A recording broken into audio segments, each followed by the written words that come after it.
Madam Secretary, please read the oath. Administer the oath.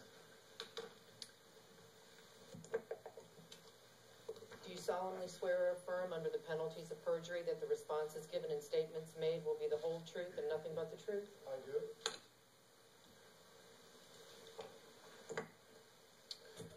Thank you, Chief. Is it your intentions to follow through with your attorney's advice and not answer any of our questions?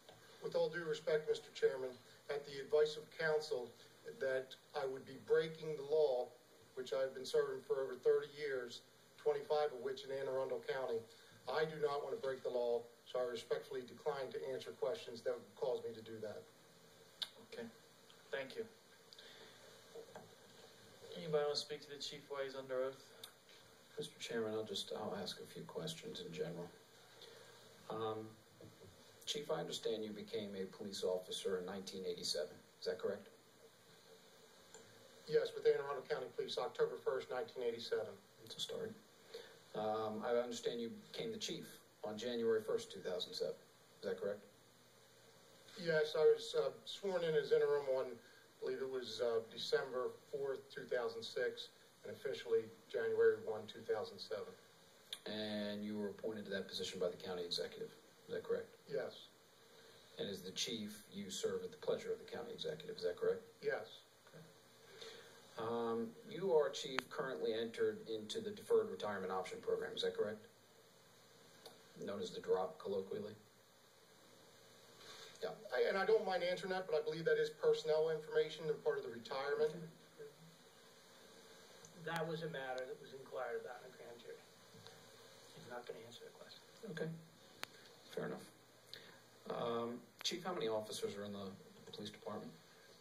Currently, we have an authorized strength of 655 sworn officers, and we are about 20-some officers down through retirement or other reasons. Okay. How many patrol classes have you graduated since you became chief? Probably over 6, maybe 7. Okay. Chief, in your duties as the chief, I understand that ultimately you're responsible for the training of your officers. Is that correct? By county code, I'm responsible for the good order and conduct of the police department. Right.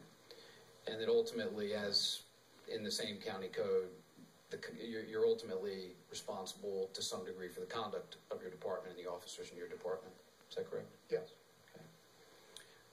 Chief, I understand in 2011, the organizational values of the department were adopted, new organizational values were adopted to read in part, quote, "We are committed to building trust within our community by maintaining the highest ethical standards. Integrity includes other traits such as honesty, accountability, responsibility, openness, and humility."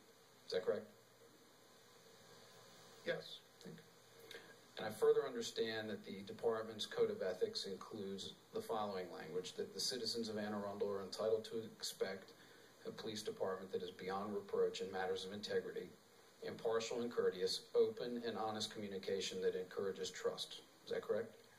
Yes. Okay. He's answering questions. This is wonderful. See, I told you my questions weren't that bad.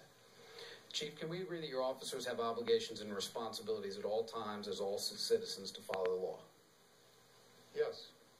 And can we agree that the policies that you've established for your officers and which they must follow require them to follow the law? Yes. Can we agree that among the policies your officers are required to follow are policies that require all of their actions in responding to any citizen or an elected official to be within the law and within basic moral precepts? Mr. Councilman, right now these are questions that were brought up within the grand jury testimony. Under the advice of my counsel, I respectfully request not to answer those as not to be violating the law. Okay. Do policies prohibit your officers from engaging in any action which could be seen as harassing any citizen of this county or the state?